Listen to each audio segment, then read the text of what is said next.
ये बच्चों अभी हम लोग स्टार्ट करते हैं एक्सरसाइज 19.2 और this is your coordinate geometry MN Agarwal class 9th।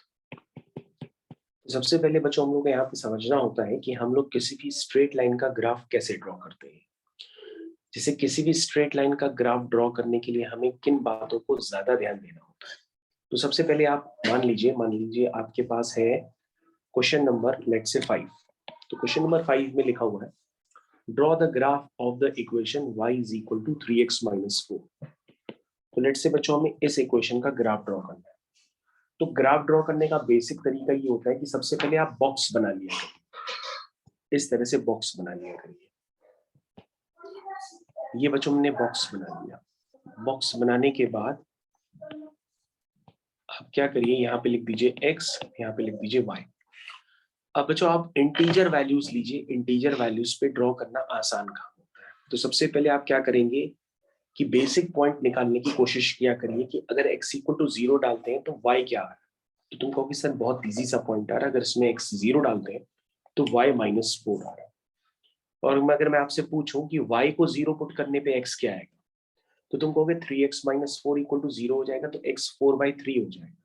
तो सर 4/3 को कोई ड्रॉ नहीं कर सकता जल्दी से, आपका ग्राफ में एरर आ जाएगी, इसलिए आप इस पॉइंट को नहीं लेंगे। अब आप दूसरा पॉइंट सोचिए जो बेस्ट इंटीजर हो। कहोगे सर x को 1 डाल देते हैं, तो हमने कहा x को 1 डालेंगे तो ये 3 माइनस 4 हो जाएगा which is minus 1। Sir x को 2 डाल देते हैं, तो x को 2 डालेंगे तो 6 minus 4 which is equal to 2 हो जाएगा। तो मेरे ख्याल से आपको ये कॉन्सेप्ट क्लियर होना चाहिए। और ये 3 पॉइंट्स लेने के बाद आप क्या करेंगे, उस क्वाड्रेंट को ज्यादा हाईलाइट करेंगे जिसमें ज्यादा पॉइंट है। जैसे आपको हाईलाइट यहाँ पे सारे ही क्वाड्रेंट करने पड़ेंगे और ज्यादा बड़े पॉइंट्स है नहीं तो ड्रॉ हो सकता है, तो उसमें ज्यादा कुछ ध्यान नहीं देना है। तो पॉइंट्स लिखना स्टार्ट करेंगे 0 1 2 3 4 5 -1 -2 -3 -4 1 2 3 4 5 -1 -2 -3 -4 -5। तो सबसे पहले हमारे पास पॉइंट है 0, -4, यानी x में 0 y में -4, x में 0 y में -4, 0, -4। दूसरा पॉइंट है 1, -1, मतलब x में 1 y में -1। ये बच्चों दूसरा पॉइंट हो गया। तीसरा पॉइंट है 2, 2, मतलब x में 2 y में 2। तो बच्चों सबसे पहले अगर हमको 2 पॉइंट्स मिल जाती हैं तो हम स्ट्रेट लाइन तो बना ही सकते हैं। तो बच्चों सबसे पहले हम स्ट्रेट लाइन बना लेते हैं। ये देखिए बच्चों, ये स्ट्रेट लाइन बन करके प्रिपेयर हो गई। और इस पे एक और पॉइंट भी है जो मैंने अभी दिखाया नहीं था, वो 2, 2 है, वो यहीं पर। तो बच्चों आपको ध्यान देना होगा, स्ट्रेट लाइन को बनाने के बाद उस पे आप पॉइंट्स जरूर लिखेंगे। जैसे पॉइंट्स ये वाला क्या है 0, -4, ये वाला पॉइंट क्या है 1, -1, और ये वाला पॉइंट है 2, 2। स्ट्रेट लाइन अगर बन जाएगी तो उसके ऊपर हम उसका नामकरण भी करेंगे, यानी कि उस लाइन की इक्वेशन भी लिखेंगे which is y equal to 3x minus 4। इसके बाद बच्चों हम लोग क्वेश्चन को रीड करते हैं। कह रहा है draw the graph of the equation y is equal to 3x minus 4 and find graphically the value of y when x equal to -1। तो कह रहा है बच्चों अगर x -1 होगा तो y की क्या वैल्यू आएगी। अब बच्चों अगर आप रफ वर्किंग करोगे तो -1 डालते ही आपको y तो ऐसे ही समझ में आ रहा है, ये हो जाएगा -3 -4 विच इज इक्वल टू -7। अब बच्चों ग्राफ से भी आपको दिखना चाहिए। ग्राफ से कैसे दिखेगा, अब x की जगह -1, कहाँ है x की -1, ये दिख रहा है, और y -7। तो बच्चों आप एक काम कर लो, इस ग्राफ को थोड़ा सा एक्सटेंड करके इसमें -7 भी शो कर दो। ठीक है, तो ये हो गया -5, ये हो गया -6 और ये हो गया -7। और इस ग्राफ को थोड़ा सा एक्सटेंड कर दो क्योंकि नीचे पॉइंट आने लगेगा, ये एक्सटेंड कर दिया। अब जब उसको अगर शो करना है तो x इक्वल टू -1 पे y -7 है, तो x इक्वल टू -1 पे y क्या है -7 है। तो हम इसको जबरदस्ती ऐसे मीट कराएंगे क्योंकि थोड़ी सी हो सकता है एरर हो तो दिखेगी नहीं अभी। तो बच्चों आप देख सकते हैं -1 पर उसकी वैल्यू क्या आ रही है 7 आ रही है, क्योंकि ग्राफ जहां पे इंटरसेक्ट करेगा ना उसी इंटरसेक्टिंग पॉइंट को हम y एक्सिस पे ड्रॉप कर देंगे। जैसे ही ड्रॉप करेंगे तो आपको दिखने लगेगा कि x इक्वल टू -1 पर y की वैल्यू कितनी आ रही है -7। तो बच्चों ये आपके फर्स्ट पार्ट का आंसर हो गया। और अगर आप इसको ग्राफ पे एकदम टेंटेटिवली सही से ड्रॉ करेंगे तो बिल्कुल दिखने भी लगेगा। अब बच्चों जब हम लोग ग्राफ में ड्रॉ करते हैं तो ग्राफ में क्या होता है, कुछ और प्रॉब्लम्स भी आती है, क्योंकि अभी तो इक्वेशन छोटी है, कभी कभी इक्वेशन बड़ी भी हो जाती है।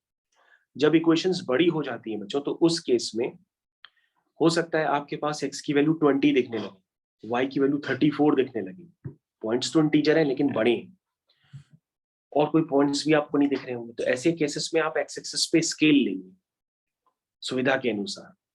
जैसे मैंने मान लो यहाँ पे स्केल लिया है, तो उसको लिखते हैं एक्स एक्सिस स्केल, ऐसे लिखना पड़ता है ग्राफ के ऊपर।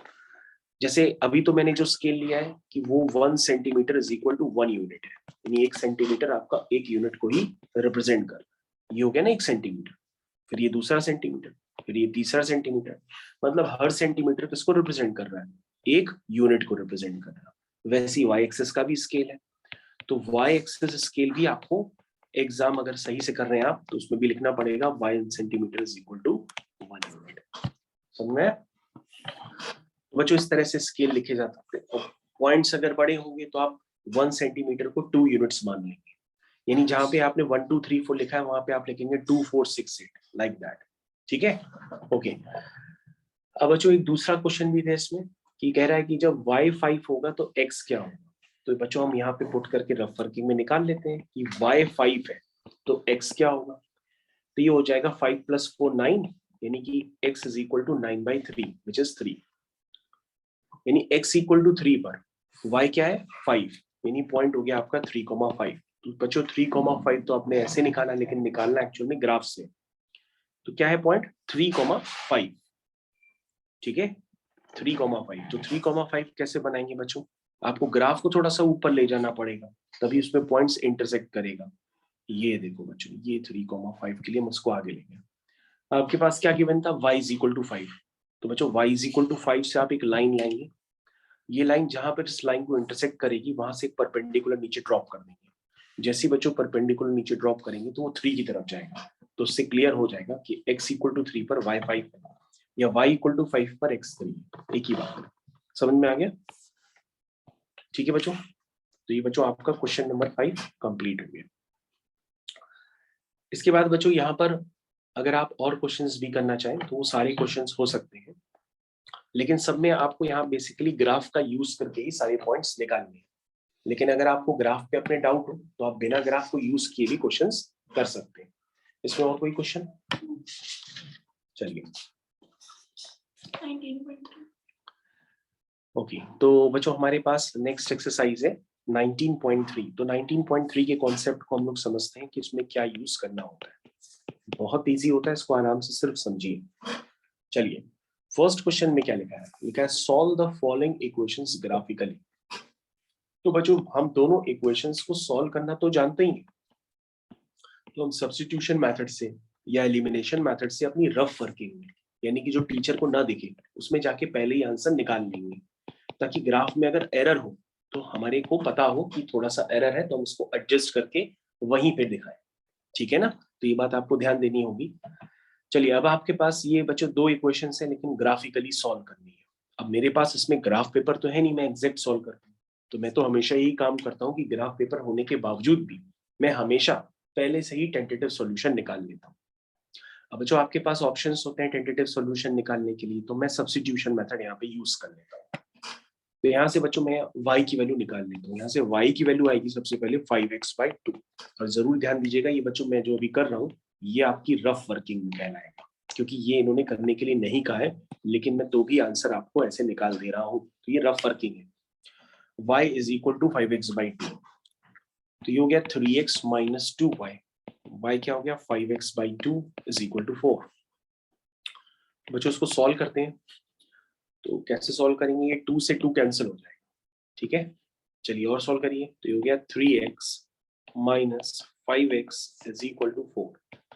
That means -2x is equal to 4, यानी x इज इक्वल टू -2।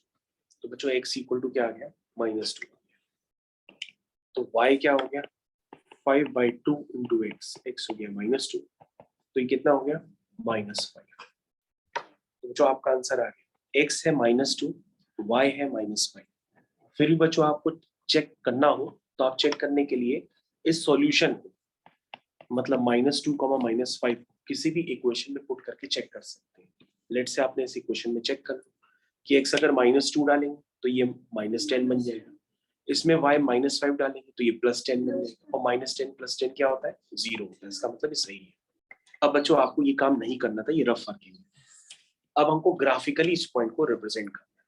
तो ग्राफिकली रिप्रेजेंट कैसे करेंगे, अब उसका तरीका समझ लीजिए आप। सबसे पहले बच्चों हम फर्स्ट लाइन को ड्रॉ करेंगे। ये आपकी फर्स्ट लाइन, ठीक है।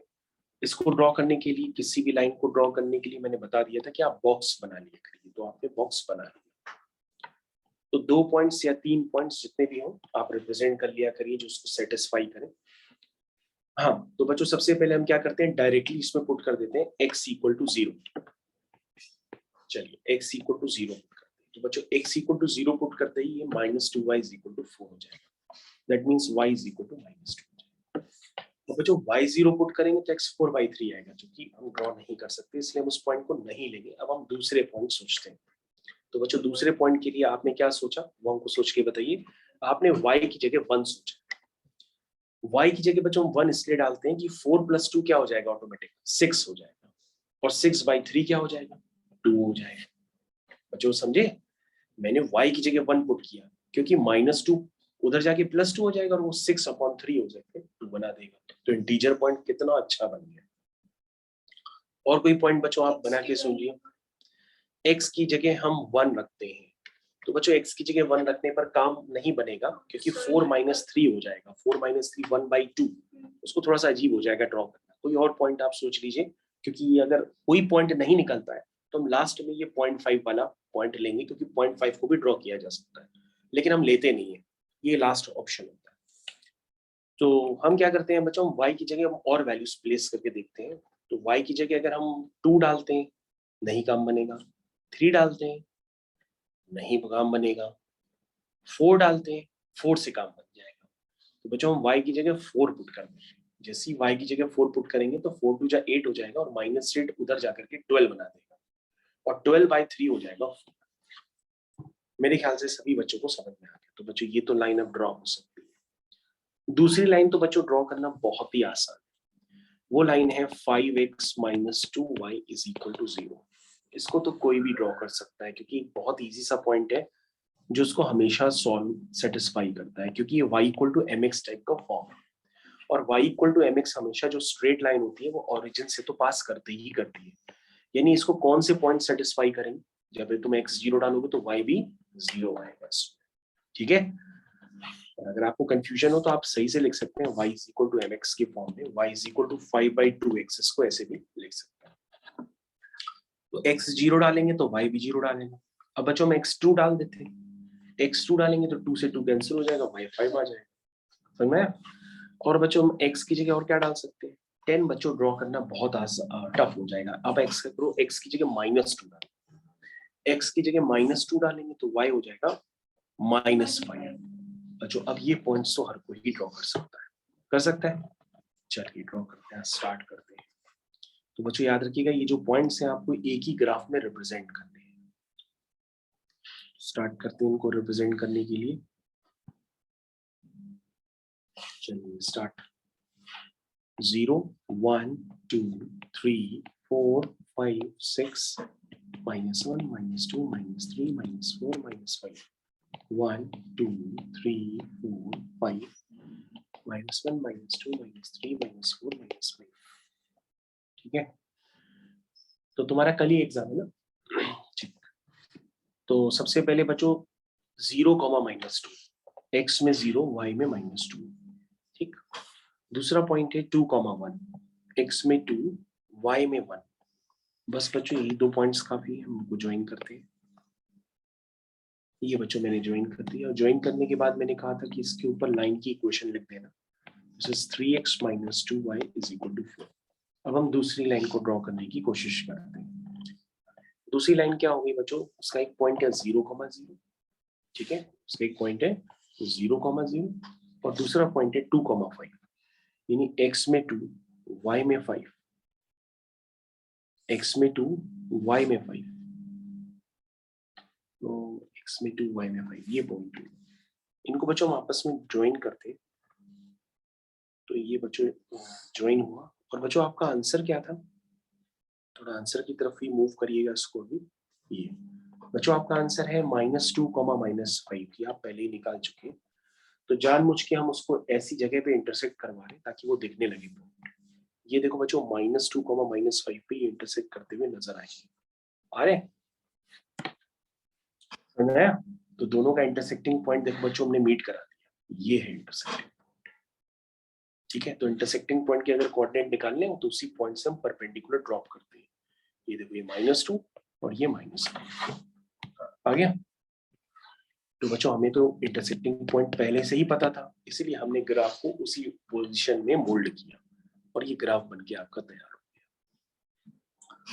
लाइन के ऊपर लाइन की क्वेश्चन जरूर लिख दिया करिए। 5x - 2y = 0। तो बच्चों इस तरह से आपका ये ग्राफ बन करके रेडी हो गया। बच्चों आप शॉर्टकट से भी आंसर पहले से ही समझ चुके हैं और आपको फिर उसको ग्राफ में कन्वर्ट करके आंसर निकालना। तो बच्चों इस तरह से क्वेश्चन फाइनली करते हैं।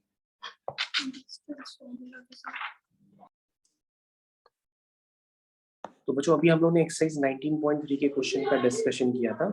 अब हम लोग एक्सरसाइज 19.4 का डिस्कशन करते हैं। चलिए देखिए 19.4 का डिस्कशन कैसे करेंगे।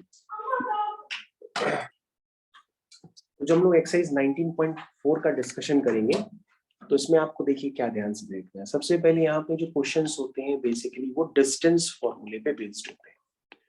तो बच्चों वैसे तो डिस्टेंस फॉर्मूला काफी इजी होता है, लेकिन अगर आपको नहीं पता है तो मैं आपको काफी सारी डिटेल में भी बता देता हूँ। पहले मैं एप्लीकेशन बताता हूँ। जैसे आपसे पूछा जा रहा है, आपके पास 2 पॉइंट है, एक है 2,3 और एक पॉइंट है 4,1। अगर आपको इन दोनों के बीच की डिस्टेंस निकालनी है तो सबसे पहले आप क्या करते हैं, पहले वाले पॉइंट को आप लेट कर लीजिए x1 y1, दूसरे वाले पॉइंट को x2 y2। ठीक है, आप बच्चों 4,1 को भी x1 y1, 2,3 को भी x2 y2 लेट कर सकते हैं। मतलब कोई भी 2 पॉइंट्स आप लेकर के x1 y1 और x2 y2 आप लेट कर लीजिए। उसके बाद बच्चों डिस्टेंस फॉर्मूला बेसिकली क्या होता है, वो रिप्रेजेंट करता है इन 2 पॉइंट्स के बीच की डिस्टेंस। इन 2 पॉइंट्स का नाम है a और b, तो ab के बीच की distance that is ab। Distance formula बच्चों आप रट लीजिए। सबसे पहले उसमें आता है x कोऑर्डिनेट के डिफरेंस का स्क्वायर प्लस y कोऑर्डिनेट के डिफरेंस का स्क्वायर। अब वो आप x2 - x1 का भी होल स्क्वायर लिख सकते हैं और x1 - x2 का भी होल स्क्वायर लिख सकते हैं। क्योंकि बच्चों होल स्क्वायर है ना, तो अंदर माइनस आएगा तो ऑटोमेटिकली प्लस हो जाता है। तो बेसिकली लिखा क्या जाता है, x2 - x1 का whole square plus y2 - y1 का होल स्क्वायर। बस बच्चों यही होता है डिस्टेंस फॉर्मूला। अब आप इसमें वैल्यू प्लेस कर दीजिए, आपके पास डिस्टेंस आ जाएगी। तो x2 की जगह क्या है 4, x1 की जगह क्या है 2, प्लस y2 की जगह क्या है 1, y1 की जगह क्या है 3 का होल स्क्वायर। अब बच्चों आप इसको धीरे धीरे सॉल्व करिए, आपका आंसर आ जाए। यही होता है डिस्टेंस फॉर्मूला। तो 4 - 2 कितना होता है 2, और 2 का स्क्वायर कितना होगा 4, 1 - 3 -2, -2 का भी स्क्वायर 4, 4 + 4 8, 8 को आप लिखते हैं 2√2, डिस्टेंस आ गई यूनिट्स। तो बच्चों यही डिस्टेंस फॉर्मूले का एप्लीकेशन। बाकी बच्चों इसकी प्रूविंग भी होती है, मैं आपको थोड़ी सी प्रूविंग भी बता देता हूँ कि अगर आप इसको वैसे प्रूव करने के लिए आएगा नहीं, लेकिन मैं आपको प्रूविंग टेंटेटिव आइडिया दे देता हूँ कि होती कैसे। सबसे पहले आप बच्चों क्या करिए, 2 पॉइंट्स आप लेट कर लीजिए। ये पॉइंट है आपका ए पॉइंट के कोऑर्डिनेट है x1 y1 और दूसरा पॉइंट है बी, इसके कोऑर्डिनेट है x2 y2। तो बच्चों बेसिकली अगर हम ए तक पहुंचे तो पहुंचे कैसे, पहले हम x में चले हैं x1, हम क्या चले x में चले x1 और y में चले हैं y1, तभी तो हम a तक पहुंचे। भाई a तक पहुंचने का तरीका क्या है कि आप ओरिजिन से पहले x1 चले फिर आप y1 चले। तो ये डिस्टेंस क्या है x1 और ये वाली डिस्टेंस क्या है y1, तभी तो आप a तक पहुंचे। सिमिलरली बच्चों आपको b तक पहुंचना है, तो आप कैसे पहुंचेंगे वो आप दोबारा रिपीट कर लीजिए। पहले आप ओरिजिन से कितना चलेंगे x2 और फिर कितना चलेंगे y2। तो बच्चों अगर आप इसको लिखना चाहें तो लिख लीजिए, पहले आप ओरिजिन से चले x2 और फिर आप चले y2, तो आप b तक पहुंच गए। लेकिन बच्चों हमें a और b तक नहीं पहुंचना है, वो तो नोन पॉइंट्स है, हमें a b के बीच की डिस्टेंस चाहिए। तो डिस्टेंस बच्चों यही है जो मैंने अभी आपको लाइन ड्रॉ करके दी। अब बच्चों अगर आप ये डिस्टेंस निकालना चाहते हैं तो सबसे पहले आप क्या करते हैं, आप इस तरह से एक ट्रायंगल का फॉर्मेशन कर लेते हैं और उस ट्रायंगल को फीलिंग में ले आते हैं कि वो राइट एंगल ट्रायंगल की तरह बनते हैं। तो बच्चों राइट एंगल ट्रायंगल का फॉर्मेशन मैंने इसलिए किया ताकि आप समझ पाए कि आपके पास एक एबीसी राइट एंगल ट्रायंगल है और उसमें आपके पास एबी निकालना है। और एबी क्या है? वो हाइपोटेनियस है, क्योंकि 90 डिग्री के सामने हमेशा क्या बनता है? हाइपोटेनियस। तो बच्चों आप लिख सकते हैं in right angle triangle ACB where angle C is equal to 90, आप लिख सकते हैं 90 के सामने हाइपोटेनियस। तो हाइपोटेनियस का square is equal to base का स्क्वायर प्लस परपेंडिकुलर का स्क्वायर, आप इस तरह से लिखेंगे। अब बच्चों अगर आपको AB चाहिए तो आपको AC चाहिए होगा, BC चाहिए होगा। तो आप कहोगे सर वे तो बहुत इजी से समझ में आ रहा है, क्या है? हमने कहा क्या समझ में आ रहा है? तो तुम कहोगे सर ये पूरी लेंथ है x2 और ये लेंथ है x1, तो इस सर ये लेंथ आ जाएगी, ये लेंथ होगी x2 minus x1। Similarly sir अगर आपको BC चाहिए तो ये लेंथ है y2 और ये लेंथ है y1, तो ये वाली लेंथ हो जाएगी y2 माइनस y1। तो बच्चों ये क्लियर कट दिखने लगा। अब आप इसको यहाँ लिख लीजिए x2 माइनस x1 और ये लेंथ हो गई y2 माइनस y1। इसको इंडिकेट कर दीजिए ये कहाँ से कहाँ तक है। बस उसके बाद बच्चों आप यहाँ पे वैल्यू प्लेस कर दीजिए, तो आपके पास आ जाएगा AB का square is equal to AC का square. AC is x2 minus x1 का होल स्क्वायर। BC का square that means y2 minus y1 का होल स्क्वायर। तो AB क्या हो जाएगा? AB हो जाएगा square root x2 minus x1 का whole square plus y2 minus y1 का होल स्क्वायर। ये बच्चों आपके पास AB निकल के आ गया। हो गया। यही डिस्टेंस फॉर्मूले की बच्चों प्रूविंग है जो आपको मैं अप्लाई करके अभी थोड़ी देर पहले बता रहा था। ये हो गया बच्चों प्रूविंग ऑफ डिस्टेंस फॉर्मूला। ठीक है, this is your proving of distance formula.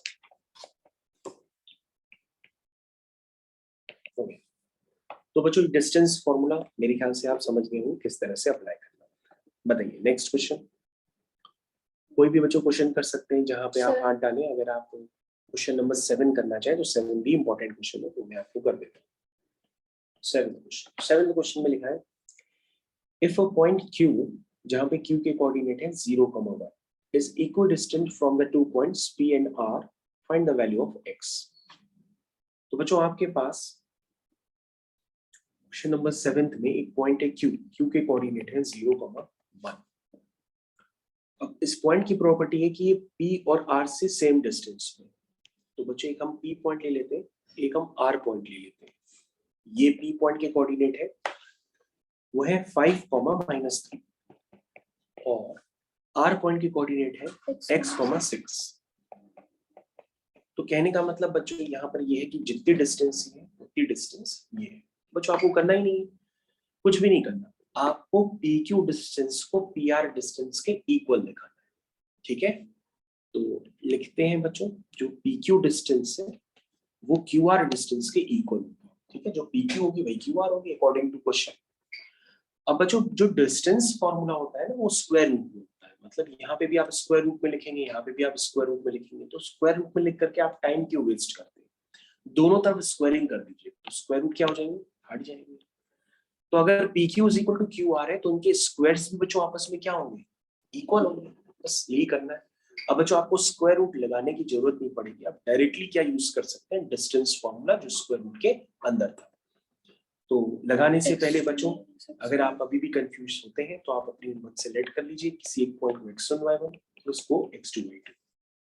चलिए बच्चों सबसे पहले हम यहाँ पे इसको अप्लाई करके आपको देते हैं, वहां पे स्पेस कम है इसे नीचे लिखते हैं। आइए x2 माइनस x1 या x1 माइनस x2 कुछ भी लिख सकते हैं होल स्क्वायर। चलिए तो सबसे पहले जो हमने सीखा है वही लगाते हैं। 0 माइनस 5 का whole square and 1 minus minus plus 3 हो जाएगा का होल स्क्वायर। ये बच्चों PQ का स्क्वायर आ गया इज इक्वल टू QR का स्क्वायर। तो बच्चों अब आपका x1 y1 बदल दीजिए, ये आपका हो गया x1 y1 और ऊपर वाला हो गया x2 y2। फिर से लगा दीजिए x2 माइनस x1। अब बच्चों x1 की जगह x ही है और y2 यानी कि y2 की जगह 1 है और y1 की जगह 6 है। बस बच्चों से क्वेश्चन को सॉल्व कर लीजिए, आपका आंसर आ जाएगा। -5 का स्क्वायर हो गया 25, 1 + 3 हो गया 4 और 4 का स्क्वायर होता है 16 इज इक्वल टू ये हो गया बच्चों x स्क्वायर -5 का स्क्वायर होता है 25। अब बच्चों आप इसको सॉल्व करते जाइए, ये 25 से 25 कैंसिल हो जाएगा, सीधा आपके पास आएगा x square is equal to 16, that is x equal to +-4। ये बच्चों आपका आंसर है। तो बच्चों यहाँ पे आपसे x की वैल्यू पूछी गई थी क्वेश्चन नंबर 7 में, जो मैंने आपको कंप्लीट करके दे दी। तो यहाँ पे बच्चों और भी कई क्वेश्चंस हैं, जो आप हाथ रखेंगे वो मैं क्वेश्चन आपको बताता चला जाऊंगा, आप अपने हिसाब से देखते रहिए। अगर आपको क्वेश्चन नंबर 3 करना है तो क्वेश्चन नंबर 3 भी हम कर सकते हैं, 17 करना है तो हम 17 भी कर सकते हैं, 16 करना है, ठीक है 16 कर लेते हैं, 16 भी बच्चों आ सकता है, कोई दिक्कत नहीं, ठीक question. Name the type of triangle formed by the points. तो बच्चों ट्रायंगल जो है 3 पॉइंट से मिलकर के बना है, वो पॉइंट सबसे पहले हम लिख लेते हैं क्या है पॉइंट्स। एक पॉइंट है बच्चों A, वो है -5,6, फिर पॉइंट है B, वो है -4, -2, फिर एक पॉइंट है C, वो है 7,5। तो 16th क्वेश्चन में बच्चों -5,6, -4, -2, 7,5, तो ये 16 क्वेश्चन। तो बच्चों आपको क्या करना है, सबसे पहले बताना है कि इन तीनों वर्टेक्स को यूज करके हम जो भी ट्रायंगल फॉर्म करेंगे उसका नेचर क्या होगा, मतलब वो आइसोसेलेस ट्रायंगल है, इक्विलेटरल ट्रायंगल है, आइसोसेलेस राइट एंगल ट्रायंगल है, ये सब बताना है। अगर इक्विलेटरल ट्रायंगल होगा तो उसकी तीनों साइड लेंथ इक्वल होगी, आइसोसेलेस होगा तो 2 साइड लेंथ इक्वल होगी, राइट एंगल होगा तो पाइथागोरस थ्योरम को फॉलो करना होगा। तो ये सारी चीजें होती है। तो पहले बच्चों पता है क्या करना होता है, पहले आप ए बी डिस्टेंस निकालिए, फिर BC निकालिए, फिर CA निकालिए, पहले तीनों डिस्टेंस आप निकालिए, तब आपको अंदाजा लगेगा। चलिए बच्चों को हम अलग से बार बार x2 और x1 नहीं लिखेंगे, आप अपने मन से सोच लीजिएगा। -4 +5 का स्क्वायर, अगेन -2 -6 का स्क्वायर। तो बच्चों मैं तो ये स्क्वायर रूट लगाना भी प्रेफर नहीं करता हूँ, लेकिन अभी लगा रहा हूँ। चलिए ओके, तो 5 - 4 1 का स्क्वायर 1, 6 7 8 8 का स्क्वायर 64। तो बच्चों AB जो आ गया वो है √65, या AB स्क्वायर कितना हो गया 65, ऐसे भी लिख सकते हैं। अब बच्चों हम लोग BC को BC नहीं लिखेंगे, हम BC स्क्वायर लिखेंगे, क्योंकि रूट लगाने में बार बार टाइम चला जाता है। चलिए 7 - -+4 का स्क्वायर एंड 5 - +2 का स्क्वायर, 7 4 11, 11 का स्क्वायर होता है 121, 5 और 6 7, 7 का स्क्वायर होता है 48। इनको ऐड कर लेते हैं, 9 और 1 10 हुआ, 4 5 6 और 1 7 हो गया, और एक ये। तो बच्चों आपका BC स्क्वायर आ गया 170, ठीक है। उसके बाद बच्चों हम लोग CA निकालते हैं, ये हो गया आपका CA का स्क्वायर। तो CA बच्चों आपको क्लियर कट समझ में आ रहा है, विच इज 7 - -+5 का स्क्वायर प्लस 5 - 6 का स्क्वायर, तो हो गया 7 5 12, 12 का स्क्वायर, और ये -1 का स्क्वायर, दैट मींस 1 का स्क्वायर। कितना हुआ 144 + 1 145। तो बच्चों CA का स्क्वायर हो गया 145। अब बच्चों ये इक्विलेटरल तो नहीं है, ये बात क्लियर होगी, क्योंकि AB आपका √65 है, BC आपका √170 है, CA आपका √145 है, ये 100% इक्विलेटरल तो नहीं है। बस ये चेक कर लो बच्चों, स्केलिंग तो दिख रहा है, लेकिन ये चेक कर लो कि ऐसा तो नहीं किसी भी साइड का, मतलब कोई ऐसा तो नहीं लग रहा कि AB square equal to BC square plus CA square के इक्वल है। मतलब आप एक चेक कर लेना कि ऐसा तो नहीं कहीं पे 2 का सम तीसरे के बराबर हो। मेरे ख्याल से ऐसा दिख नहीं रहा, क्योंकि 145 + 65 भी आप करेंगे तो भी नहीं हो पाएगा। तो बच्चों ये तो स्केलिंग ट्रायंगल हो गया, मतलब तीनों साइड्स अनइक्वल है, ठीक है। तो उसमें ऐसा कुछ नहीं है, ना ये पाइथागोरस है, ना ये इक्विलेटरल है, तो ये स्केलिंग हो गया।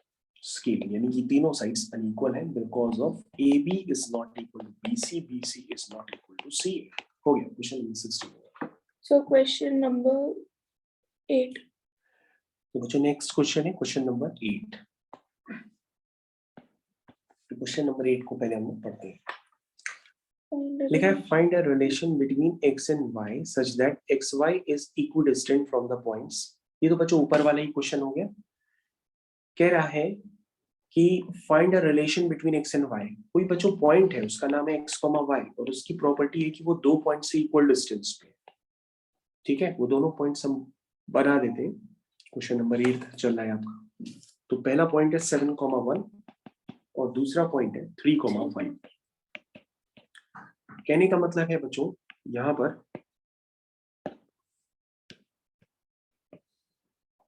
एक सेकेंड बच्चों वेट करिएगा।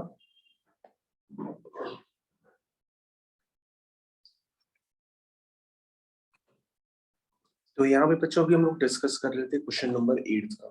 क्वेश्चन नंबर 8 को क्या जरा ध्यान से देखिएगा। इसमें लिखा है find a relation between x and y such that xy is equidistant। तो बच्चों ये जो पॉइंट है इसकी जितनी दूरी a से है उतनी दूरी b से ऐसा है। तो करना कुछ नहीं है बच्चों, एक बार आप pa इक्वल टू pb कर दीजिए, क्योंकि p की जितनी डिस्टेंस a से है p की उतनी डिस्टेंस b से। 1 सेकेंड बच्चों, अगर हम डिस्टेंस फॉर्मूला लगाएंगे तो रूट होता है उसमें, तो रूट को हटा दीजिए पहले ही, दोनों तरफ स्क्वायरिंग करके। बस अब रूट हट गया, अब आप अपने मन में x1 y1 x2 y2 assume करके उसको लगाते चले जाइए। ठीक है, तो लगाते हैं बच्चों। सबसे पहले pa स्क्वायर लिखते हैं, which is x minus 7 का होल स्क्वायर y minus 1 का होल स्क्वायर।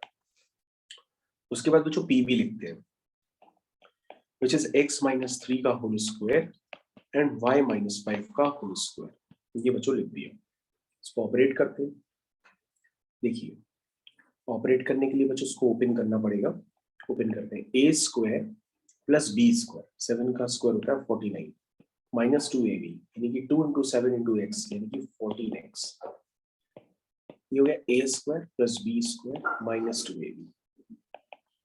ये हो गया a square plus b square, 3 का स्क्वायर होता है 9, 2ab यानी कि 2 3 का 6x। y स्क्वायर प्लस 25, 2 5 का 10। मेरे ख्याल से सबको क्लियर हो गया। और बच्चों एक्स स्क्वायर से एक्स स्क्वायर कैंसिल हो गया, वाई स्क्वायर से वाई स्क्वायर कैंसिल हो गया। ठीक है, लाइक टर्म्स बच्चों कलेक्ट करिए। माइनस का 14x उधर से ले आइए, प्लस का 6x, माइनस का 2y प्लस का 10y। तो बच्चों मैं सारे टर्म एक तरफ ले आया हूँ। 49 प्लस 1 50 और वहां पर बच्चों 25 प्लस 9 होगा, वो 34 होता है, और 34 को उधर ले आइए, minus 34 equal to 0। Minus 14 plus 6 बच्चों होता है माइनस 8, माइनस 2 प्लस 10 वो होता है बच्चों प्लस का 8, माइनस का 8x प्लस का 8y, 50 minus 34 which is minus का 16 is equal to 0, प्लस का 16 सॉरी। बच्चों हो गया क्वेश्चन। अब आपको रिलेशन डेवलप करना है, तो रिलेशन आ गया x y में। इसको और सिंप्लीफाई करना है तो बच्चों एक काम कर लो, इसमें 8 से डिवाइड कर दो, तो 8 1 जा 8, 8 1 जा 8 और 8 2 जा 16। तो बच्चों आपका रिलेशन आ गया। इस रिलेशन को आप माइनस मल्टीप्लाई करके लिखोगे तो ऐसे भी दिखाई देगा, जैसे भी लिखना चाहो बच्चों आपका आंसर आ गया। This is your final answer. ठीक है, तो बच्चों आपसे x और y में रिलेशन पूछा गया था, वो आंसर आ गया। तो क्वेश्चन नंबर 8 आपका हो गया। नेक्स्ट बस इसमें इतना ही पूछ लिया। yes, sir. तो बच्चों यही था डिस्टेंस फॉर्मूले का एप्लीकेशन, और इस डिस्टेंस फॉर्मूले का मेन एप्लीकेशन समझ गए हैं, इसकी प्रूविंग भी समझ गए हैं। उसमें ऐसा कुछ खास नहीं है, तो आप सभी लोग उसको कर सकते हैं। नेक्स्ट, अच्छा वेट करो, दूसरा चैप्टर है क्या?